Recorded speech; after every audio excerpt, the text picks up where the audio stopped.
Hello, this is Eric with E3, south of Nashville. Checking out a house that just was sold, and new homeowner has used us in the past and wants to have us go through and test everything, figure out how he can improve this new property that was recently purchased.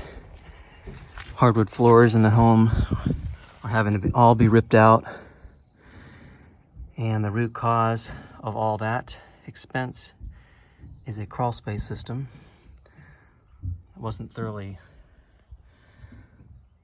thought through, so they have insulation on the perimeter walls, very poor vapor barrier down, trash, debris, ultimately led to mildew and mold in the subfloor, as they still have vents open to the space.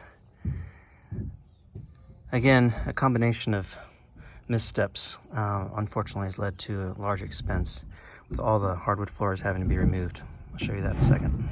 This is what happens when crawlspace systems haven't been properly designed and installed, and you end up creating a huge moisture load on the subfloor.